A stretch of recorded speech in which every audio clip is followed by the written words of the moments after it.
membawakan tajuk Festival Sastra dan Seni Budaya Melayu Brunei. Dua narasumber kita bawakan terus ke studio pada pagi ini. Kita akan bersama dengan Yang Mulia Puan Dayang Watika Amira binti Haji Wasli merupakan seorang pegawai bahasa dan Dayang Rohana binti Radin juga merupakan seorang pegawai bahasa. Apa kata kita sapa keduanya terlebih dahulu? Assalamualaikum. Waalaikumsalam. Apa kabarnya hari ini, sihat? Alhamdulillah sihat. Alhamdulillah. Jadi untuk tajuk kita ni pada hari ini, mungkin soalan pertama dapat ditanyakan pada Dayang Rohana terlebih dahulu. Jadi kalau kita ni memang difahamkan bahawa Dewan Bahasa dan Pustaka semakin giat melaksanakan program dan kegiatan dalam upaya jabatan memartabatkan bahasa Melayu di negara ini. Mungkin Puan dapat menerangkan dengan lebih lanjut lagi mengenai dengan Festival Sastra dan Seni Budaya Melayu Brunei ini. Baik, bismillahirrahmanirrahim. Assalamualaikum warahmatullahi wabarakatuh.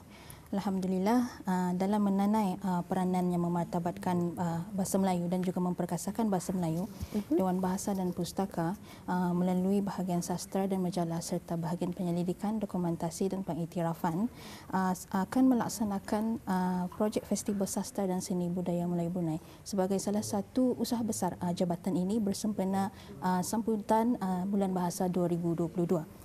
Festival ini akan diisikan dengan 3 projek utama, iaitu pantun sebagai khazanah bangsa, gala aspirasi seni dan juga nyanyian kanak-kanak tradisi Brunei.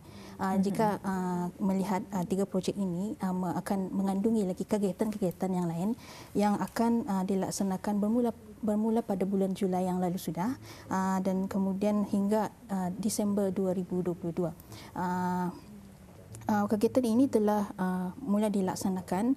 Salah satunya adalah Bengkel Pantun Melayu Brunei yang telah dilaksanakan pada 18 hingga 20 Julai yang lalu.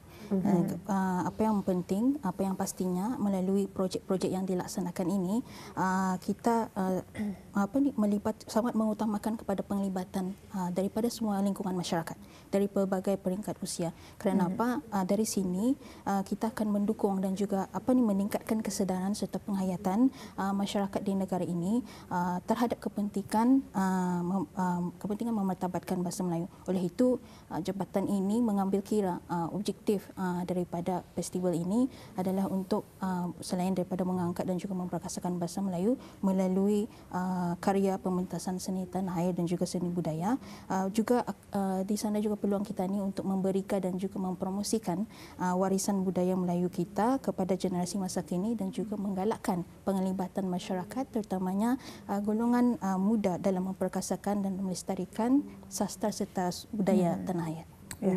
Dan kita mengetahui juga selalunya kalau ada festival ini ada kegiatan-kegiatan yang akan dilaksanakan. Jadi sebelum kita mengetahui lebih lanjut lagi dengan kegiatan-kegiatan festival ini, mungkin Puan boleh menjelaskan bilakah antara Festival Sastra dan juga Seni Budaya Melayu ini akan diresmikan?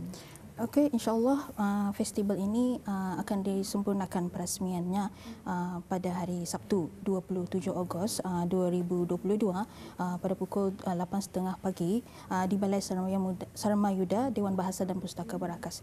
Dan insya-Allah majlis ini juga akan diisikan antaranya dengan pembentangan laporan hasil projek penyelidikan pantun Melayu Brunei di negara Brunei Darussalam, dan kemudian juga dari sana juga akan diselajurkan dengan pengungkapan seminar pantun Brunei, warisan dan penyebaran yang akan dalam sesi perasmian itu akan diadakan pembentangan ucap tama daripada Yang Mulia Dr. Haji Hashim bin Haji Abdul Hamid, iaitu seorang elit budaya, iaitu pakar budaya di negara kita ni lah, dan juga akan diadakan persembahan daripada penggiat seni tanah air. Okey. Jadi kalau tadi Puan ada menjelaskan yang festival ini akan diisikan dengan 3 projek utama. Betul ya Puan? Ya, betul. Jadi di antaranya adalah pantun sebagai khazanah bangsa, gala aspirasi seni kan, dan nyanyian kanak-kanak tradisi Brunei. Mungkin dapat dijelaskan dengan lebih lanjut lagi mengenai dengan pantun sebagai khazanah bangsa dan nyanyian kanak-kanak tradisi Brunei. Alhamdulillah baik. saya akan menerangkan terlebih dulu latar belakang daripada wujudnya pantun sebagai khazanah bangsa dan juga nyanyian kanak-kanak tradisi Brunei ini. Sebenarnya ini merupakan hasil kemuncak daripada hasil penyelidikan yang telah diungkayahkan oleh bahagian penyelidikan, dokumentasi dan pengiktirafan, iaitu salah satu bahagian dari Jabatan Dewan Bahasa yang mengungkayahkan 2 projek penyelidikan utama, iaitu projek penyelidikan pantun Melayu Brunei di negara Darussalam dan juga penyebarannya di Kepulauan Borneo. Dan daripada pantun ini kami telah mengumpulkan lebih daripada 11,000 rangkap pantun. Dan kemudian juga ada satu lagi projek penyelidikan, iaitu penyelidikan dan pengumpulan lagu kanak-kanak tradisi Brunei. Daripada penyelidikan ini telah mendapatkan 56 buah lagu kanak-kanak tradisi. Jadi melalui lagu ini juga telah diterbitkan, dimuatkan dalam koleksi irama dan buku lagu kanak-kanak.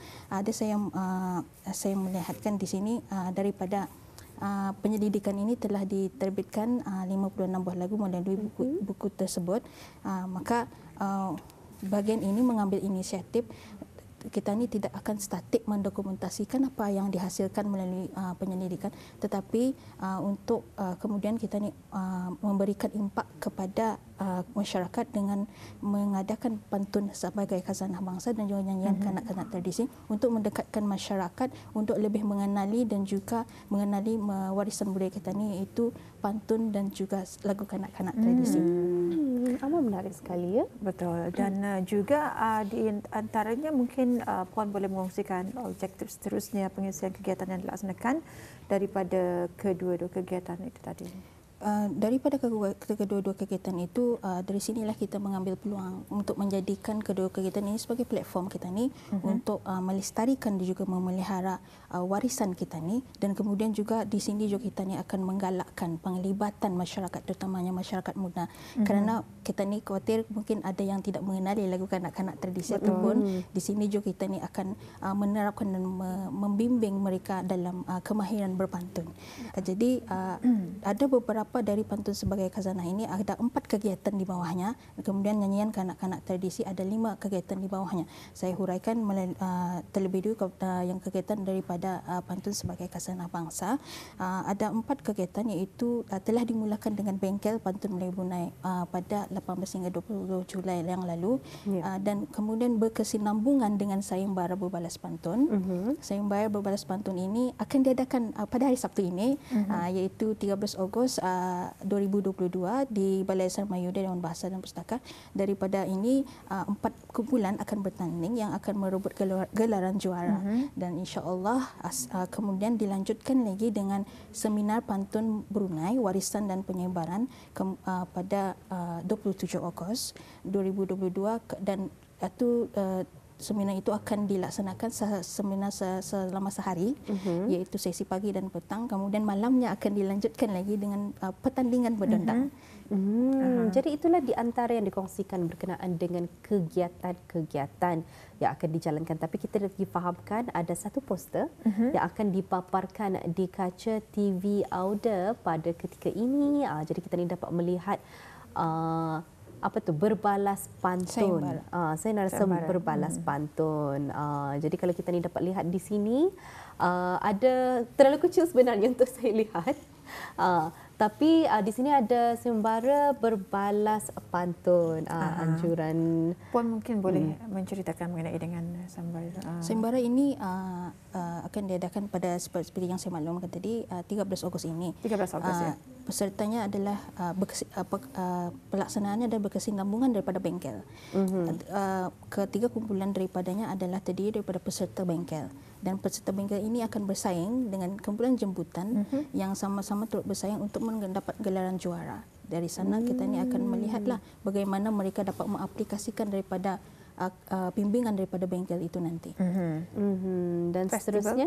Dan seterusnya pada 27 Ogos akan diadakan dua seperti yang saya maklumkan, majlis perasmian juga, dan dari situ juga ada dilaksanakan seminar pantun Brunei warisan dan penyebaran, dan malamnya juga akan dilaksanakan pertandingan berdundang. Okey, dan ada satu lagi ya. Satu lagi iaitu pertandingan berdundang. Inisiatif kami ini sebenarnya untuk memperkenalkan lagi sini berdundang yang mungkin lama sudah indah mendengar. Betul. Penat penam dengan berdundang. Kalau saya menyanyikan lagu berdundang, dah peluang tidur kan. Mesti atau nyanyikan kali. Zaman-zaman saya masih kecil, saya sempat melihat ya orang-orang tua Teketani berdundang. Jadi dapat nanti kita akan bincangkan jika mencukupi masa dan sebagainya. Jadi harapan Puan dengan adanya pelaksanaan kegiatan pantun sebagai khazanah bangsa dan nyanyian kanak-kanak tradisi Brunei ini. InsyaAllah bukan saja pelaksanaan harapan melalui pantun sebagai khazanah bangsa dan juga nyanyian kanak-kanak tradisi Brunei juga akan merangkum gala aspirasi seni. Kita ni menyediakan satu platform ini untuk kita ni mendekatkan masyarakat untuk memartabatkan bahasa Melayu. Melalui sini kita akan menggalakkan mereka, meningkatkan kesedaran mereka dan perhatian masyarakat terhadap pentingnya memelihara dan juga melestarikan seni budaya kita ni. Alhamdulillah. Itulah sedikit sebanyak dapat dikongsikan daripada Puan Rohana sendiri. Tapi ingin juga mengetahui perkongsian daripada narasumber kedua kita, Watikah Amira. Jadi Puan, salah satu projek di bawah Festival Sastra dan Seni ialah Gala Aspirasi Seni. Apa sebenarnya maksud Gala Aspirasi Seni ini? Baik, gala dalam kata lain juga sebenarnya bermaksud festival lah. Jadi dalam hal ini ia bermaksud festival yang menghimpunkan persatuan penulis dan juga penggiat seni tanah air di bawah satu bumbung, iaitu satu bumbung di bawah Dewan Bahasa dan Pustaka. Gala Aspirasi Seni ini buat julung-julung kalinya diadakan bersempena sambutan Bulan Bahasa 2022 dan insya-Allah akan menjadi projek tahunan Dewan Bahasa dan Pustaka melalui bahagian sastra dan juga majalah. Gala Aspirasi Seni merupakan salah satu inisiatif Dewan Bahasa dan Pustaka untuk mengangkat bahasa Melayu sebagai bahasa rasmi negara melalui program pembangunan kapasiti yang bertuncangkan karya terbitan Dewan Bahasa dan Pustaka untuk diterjemahkan ke dalam seni pementasan. Dan pelaksanaan ini dihasratkan untuk mengangkat nilai sastra dan juga seni tanah air sekaligus memberi kesedaran, pengetahuan dan juga kefahaman kepada orang ramai mengenai berkaitan seni dengan sastra ini ke satu tahap yang lebih baik. Sebab sastra ini ia punya definisi sering disempitkan kepada bentuk penulisan semata-mata seperti puisi, sajak contohnya dan juga novel, cerpen. Tetapi hakikatnya sastra itu pemaknaannya itu sebenarnya lebih meluas. Apa yang ada di sekeliling kita ni pun sebenarnya terhasil daripada bidang sastra itu sendiri.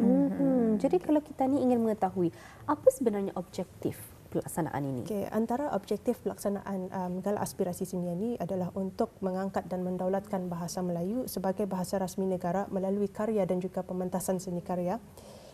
Kemudian untuk membuka ruang dan peluang bagi pertemuan dan interaksi penggiat sastra dan seni tanah air di bawah satu bumbung untuk meningkatkan daya apresiasi mereka itu terhadap karya sastra. Dan di samping itu juga untuk mempromosi bahan terbitan jabatan melalui terjemahan persembahan itu dari dalam bentuk pementasan. Kemudian seperti yang saya katakan tadi, objektifnya adalah untuk memberi kefahaman kepada orang ramai mengenai definisi sastra itu dalam kehidupan kita sehari-hari.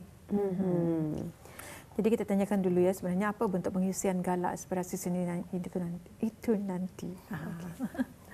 Okey, bentuk pengisian ini bertemakan tradisi, inovasi dan kreativiti. Bentuk pengisian ini didasari dalam 6 kategori Itu salah satunya ialah sesi kongsi ilmu yang berupa diskusi yang akan dilaksanakan oleh pakar dalam bidang-bidang yang berkaitan dengan seni sastra.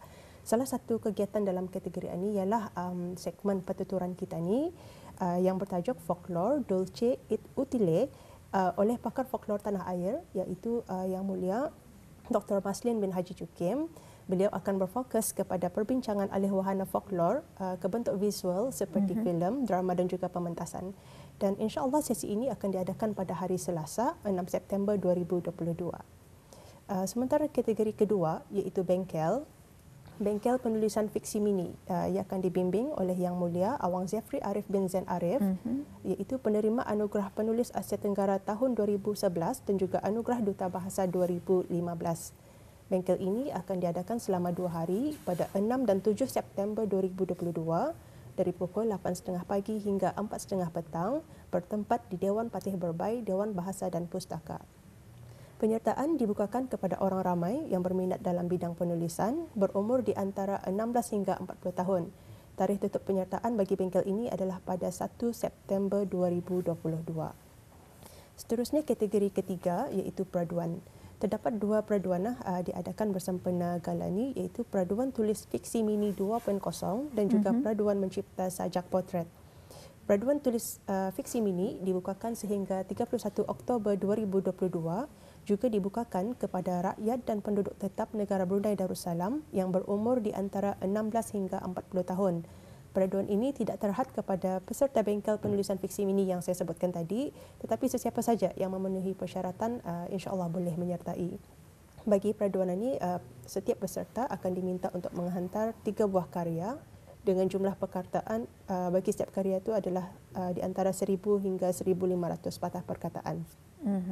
Okey, sementara peraduan mencipta sajak potret dibukakan kepada rakyat dan penduduk tetap negara Brunei Darussalam yang berumur 18 tahun ke atas. Peraduan ini dibukakan sehingga 29 Oktober 2022.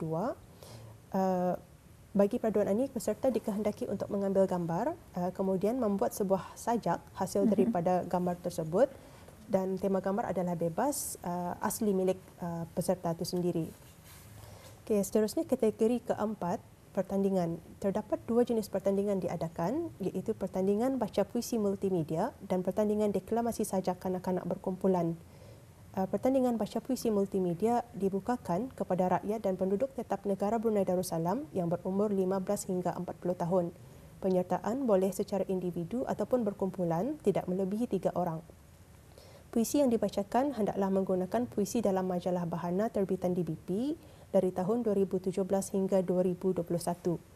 Pendeklamasi puisi dikehendaki untuk diiringi rakaman latar video, muzik dan elemen persembahan lain seperti gerak tari, sketsa mini dan sebagainya. Tarikh tutup penyertaan adalah pada 18 Ogos 2022 dan pertandingan peringkat saringan akan diadakan pada 31 Ogos 2022 dan peringkat akhir pada 8 September 2022. Sementara pertandingan deklamasi sajak kanak-kanak berkumpulan pula dibukakan untuk murid-murid sekolah rendah awam dan juga swasta. Ia terbagi kepada 2 kategori, iaitu kategori rendah bawah tahun 2 dan 3 dan kategori rendah atas iaitu tahun 4 dan 5. Pertandingan ini dibuat secara rakaman video menggunakan sajak yang ditetapkan oleh pihak penganjur. Pihak sekolah yang ingin menyertai pertandingan ini bolehlah menghantar rakaman video murid masing-masing tidak lewat 31 Oktober 2022. Bagi kategori kelima pula iaitu persembahan, ia akan dilaksanakan pada sepanjang tempoh 3 hari sebagai usaha memperkenalkan warisan seni sastra dan budaya Melayu dari bentuk tradisional ke bentuk moden, seperti syair, dondang, diang-dangan. Sementara dalam bentuk moden itu pula ada sajak, teater, ada nyanyian akapela juga, dan ia akan disertai oleh pelbagai agensi kerajaan dan juga sekolah menengah, termasuklah pertubuhan bukan kerajaan NGO seperti Bahagian Kebudayaan dan Kesenian, Pusat Sejarah Brunei, Sekolah Menengah Chonghua, Persatuan Penggiat Seni Tanah Air seperti Astrawani, Kumpulan Putra Seni, Rakis, B2K, Pestap, Kelab Komuniti Belia Transformasi Sutra Memento, Chris Carmilla Creation dan juga Showtime BN. Dan seterusnya yang terakhir ialah pameran dan jualan. Kami akan mengadakan pameran yang akan memperkenalkan core business bagi persatuan-persatuan yang akan turut serta nanti insya-Allah. Itulah sedikit sebanyak yang dikongsikan mengenai dengan Festival Sastra dan Seni Budaya Melayu Brunei. Ada sahaja sebenarnya soalan yang ingin ditanyakan tapi masa sangat mencemburui kita. Apapun kami ingin mengucapkan ribuan terima kasih atas kesudian Puan untuk datang kemari mengongsikan mengenai dengan Festival Sastra dan Seni Budaya Melayu Brunei. Insya-Allah kita akan bersua lagi lain kesempatan. Assalamualaikum. Waalaikumsalam.